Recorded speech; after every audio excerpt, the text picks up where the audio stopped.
Qualquer empresa comercial, qualquer empreendimento, obviamente o patrão vai querer sempre obter resultados dos seus empregados, porque esse é o objetivo.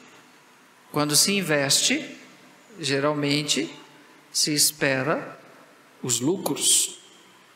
E nesta parábola alusiva a um patrão que dá ou deixa os seus bens para serem administrados pelos seus empregados, porque ele foi viajar, logicamente ele, quando chegar, quer encontrar os resultados positivos daquilo que ele entregou, a quem ele confiou.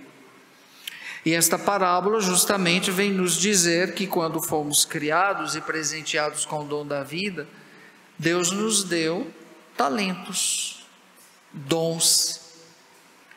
E vai chegar um dia que nós vamos ter que prestar contas desses dons. E o Evangelho coloca algo muito interessante, que Deus deu a cada um segundo a sua capacidade. Ou seja, Deus nunca vai exigir que alguém dê um passo maior que as suas pernas. Deus nunca vai exigir de você algo que você não possa dar. A uns ele deu mais e cobrou mais, porque sabia que aquela pessoa tinha condições de corresponder. A outros deu menos e a outros não deu nada também. Então, você vai ser cobrado de acordo com aquilo que foi dado. Nesse sentido, nós muitas vezes, levados pelo nosso egoísmo, e muitas vezes avarentos, porque vejam bem, o trabalho nosso, quando trabalhamos, nós recebemos o salário, nós na vida vamos construindo bens, riquezas, mas tudo isso porque Deus te deu talentos, Deus te deu dons, e nem sempre Deus é lembrado quando você deveria retornar tudo aquilo que Ele te deu de graça. Do ponto de vista eclesial, muitas vezes, quando nós chamamos alguém para um trabalho eclesial, as pessoas às vezes, mas eu não tenho condições, mas se der, isso, aquilo, que coisa, porque quando Deus te chama, Ele sabe da tua capacidade, senão Ele não te chamava. Pode ficar tranquilo que Deus nunca vai chamar ninguém para fazer nada, se você não tem condições de corresponder. Deus respeita, Deus não vai violar o princípio da liberdade que Ele mesmo constituiu em cada ser humano quando Ele criou. A questão é que nós muitas vezes somos tão egoístas, nós recebemos e muitas vezes queremos usufruir do que recebemos em benefício próprio. E o que o patrão fala para esse empregado? Muito bem, servo bom e fiel, como foste fiel. A palavra fiel aparece 2 vezes aqui no Evangelho. Ou seja, quando você corresponde com dignidade àquilo a que te foi confiado, você receberá um prêmio imenso. Vem participar da minha alegria, diz o patrão. A alegria é o céu. Na matemática divina, não existe 2 operações: a de dividir e a de subtrair. Só existe a de multiplicar e a de somar. Ou seja, tudo que Deus te deu, o único intuito e o objetivo do céu, quando te dá, é que você multiplique. E uma coisa eu tenho certeza: nunca, nenhum daqueles que agiram na generosidade porque receberam de graça, nada faltou. Eu sempre tenho como referência a família do Carlos, não tem como não falar. Uma família milionária em que um filho pequeno consegue fazer com que a família entenda e dê um sentido para a riqueza deles. E por incrível que pareça, Quanto mais generosa aquela família é, mais eles têm, mais não falta, mais vem. Por que isso? Aí às vezes nós falamos, mas por que fulano tem tanto? Às vezes, quando não avarentos, é porque fazem um bem às escondidas. Aliás, quantas pessoas fazem o bem em segredo? Se despojam até do que têm. E às vezes a gente fica, por que eu não tenho nada? Porque talvez faltou generosidade. Para pensar. Aquele pouco que você recebeu, às vezes você foi tão mesquinho. Estou falando só do ponto de vista material, de dinheiro não. Você foi tão mesquinho, às vezes, com capacidades que você tem, e você não foi capaz de doar nem um pouquinho do teu tempo, nem um serviço. Gente, isso é de se pensar. Isso é de se pensar. Aliás, devemos pensar sempre se estamos administrando bem aquilo que Deus me deu. Se não estamos fugindo ou nos fechando a uma realidade egocêntrica, avarenta. Eu conheci uma família onde a pessoa era meio avarenta mesmo. E acumulou tanta riqueza, tanta coisa. Nunca foi generoso com nada. Se eu fosse pedir talvez alguma coisa ali para a igreja, levava a porta na cara. Do que adiantou? Pegou um câncer violento. Em 6 meses ela gastou todo o dinheiro que ela tinha. Cada injeção era R$5.000 por dia. Para morrer em 6 meses. Faltou generosidade. Se tivesse multiplicado aquilo com tanto bem, do que adiantou? Perdeu tudo. Ela queria gastar com ela mesma. Ela gastou com ela mesma até a morte. Aliás, para morrer. Porque nem retardar o sofrimento conseguiu. E nem tão pouco comprar a vida. Esse evangelho é muito forte, porque ele realmente nos coloca diante da possibilidade de termos ou não o céu, ou o reconhecimento de Deus diante daquilo que Ele nos deu. E se nós formos parar para pensar, Deus nos deu tanto, né? Mas fiquem tranquilos que Deus não vai cobrar de nós nada além da nossa capacidade. O evangelho é muito claro. Portanto, quando nós nos sentirmos provocados por alguma coisa que está nos chamando a sermos generosos, repito, não estou falando de generosidade só no sentido material financeiro, não. Eu falo do nosso tempo, das nossas capacidades, dos nossos dons mesmo. Tem gente que tem tanto dom bonito e é tão egoísta, só quer para si. Tem outros que chegam e doam, né? E doam o seu dom, e aquilo se multiplica. Já pensou se Padre Pio tivesse fechado-se nele mesmo com o dom que ele tinha? Ele não teria feito um hospital de 1000 leitos para atender tanta gente. Isso é generosidade, isso é sair de si mesmo, isso é multiplicar os dons e talentos que Deus nos deu. Porque no outro momento do evangelho tem aquele que com medo de perder tudo vai e enterra, né? Deixa enterrar. Aí quando o patrão chegou, ele entregou. Está aqui, Senhor, eu tive medo. O que o patrão falou? Você vai para longe de mim. Nem para colocar no banco, para quando eu chegar tivesse juros, você teve a capacidade. Existem pessoas assim. Existem pessoas assim, né? Fechadas na capacidade de doar. Doar a vida em vários aspectos. É que às vezes nós nos prendemos somente no financeiro, que também, se nós não formos generosos, que sentido faz eu ter tudo, ter tanta coisa?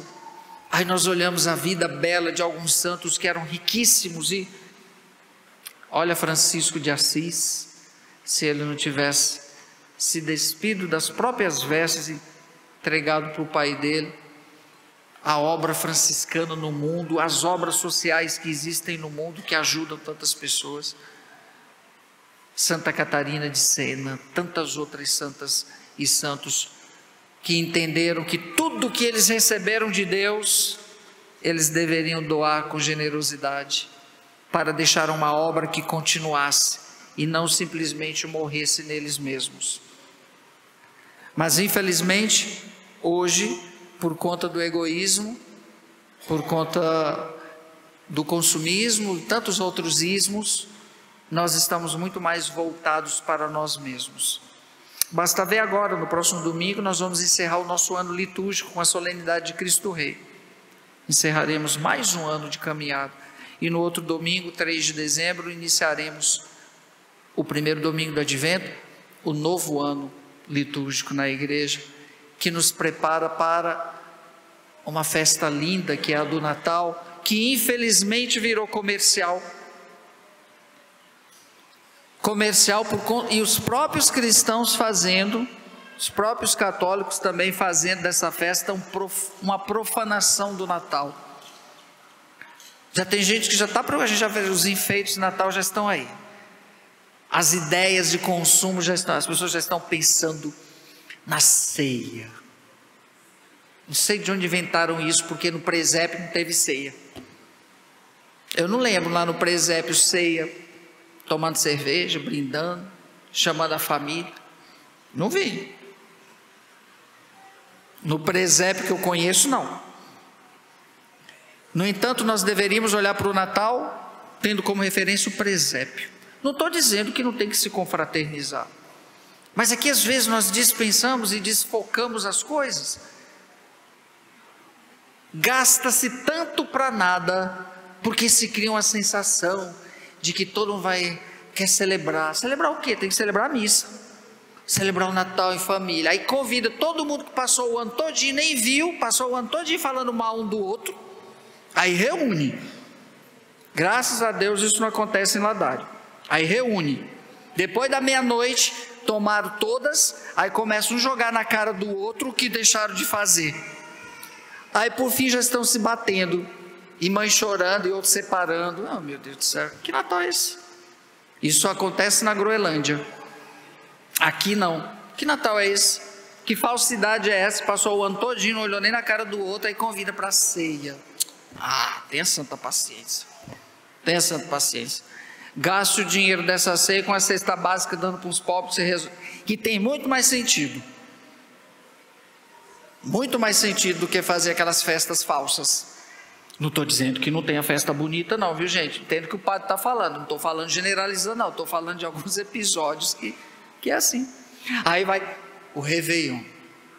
A sensação de que do 31 para o dia 1º tudo está diferente. Está nada, meu filho. No outro dia começa as contas a chegar, vem os impostos todos do mês de janeiro. Aí você gastou tudo em dezembro, 13º e tudo, aí vai ficar desesperado em janeiro pedindo dinheiro emprestado. Porque o ano melhor, tudo vai ser diferente. Se você não mudar de dentro para fora, nada muda. É mais um dia. 31 para o 1º é mais um dia. Como todos os anos. É mais um dia. Para com essa ilusão ingênua, sei lá o que, estúpida até, de achar que pronto, enterrei tudo no dia 31. Enterrou? Você não morreu? Não. Está vivo. Então os problemas vão continuar, porque você continua vivo. Você continua do mesmo jeito. Vamos parar com isso, porque a mudança é de dentro para fora, não é externo. Nós temos uma mania de camuflar as coisas externamente. Dou sempre o exemplo da igreja. Eu arrumei primeiro dentro, para depois fora. Mas tem gente que vai se prender sempre à aparência. Vamos repensar o nosso Natal? Porque o pessoal já está colocando aí, inclusive os católicos, colocando o Papai Noel no presépio. Eu não lembro do Papai Noel com trenó no presépio. E nem na porta de casa. Símbolos consumistas. De fé cristã não tem nada. Agora, o presépio para colocar as crianças para rezar dentro de casa, muitos pais não colocam. Mas o bom velhinho, no shopping tirando foto com as crianças, mas não leva para a igreja, para o presépio, para rezar. Vamos ajoelhar diante de Jesus que nasceu, filho? Não. Ô católicos, vamos voltar à essência, às origens, vamos nos esvaziar dessas mazelas consumistas do mundo, que isso daí não tem sentido nenhum. Vamos fazer um Natal essencial? Na verdade, o Natal, todo o presépio, aquela coisa bonita, primeiro tem sentido, tem toda a ligação com Francisco de Assis, vocês sabiam, né? Eu sou Francisco. Então vamos olhar mais para o presépio. Não estou dizendo que não tem que dar presente para os outros, mas vamos presentear Jesus primeiro. Com o quê? Com ouro. Que ouro é esse? O meu melhor. O meu melhor para Deus. Esse é o meu ouro. No simbolismo, a Deus eu ofereço o melhor. Depois eu posso dar presente para os outros, não tem problema. E trago para o padre também, que eu aceito. Agora, inverter as coisas não faz sentido. Celebra primeiro o verdadeiro sentido desse ano, do Natal. E depois podem consumir. Coloque em segundo plano isso, não em primeiro. Não fiquem ansiosos com o que vocês têm que dar, com quem vocês têm que convidar, porque esse não é o sentido do Natal. Aí na missa da vigília do Natal não vem quase ninguém. No dia 25, pior ainda, porque estão de ressaca. Eu não lembro Nossa Senhora, São José, os pastores, os reis magos, bêbados, caídos. Não lembro. No presépio. Então vamos olhar para o presépio, para o Natal, vamos procurar. Já fica aí até como penitência para os católicos. Dia 3 de dezembro, primeira semana do Advento, já podem montar os presépios. E Jesus só põe no dia 25, viu? A gente já faz o presépio, já põe Jesus. Já nasceu com tudo. Não, calma. Vamos fazer as etapas celebrativas, né? Aí dia 25, Jesus nasce. E a gente celebra e reza. O presépio tem que ser um lugar de oração. Nós já vamos na outra semana para o primeiro domingo do Advento, em todas as nossas igrejas, montar o presépio, para a gente rezar no presépio. Recordar aquela cena como sentido oblativo e de um chamado de Deus que veio ao mundo entregando-se totalmente. E nós, às vezes, na nossa mesquinhez, medimos para oferecer a Deus até um pouquinho do nosso tempo, porque as outras coisas estão sempre em primeiro lugar. Pensemos nisso, para no final de tudo, recebermos o convite: vem participar da minha alegria.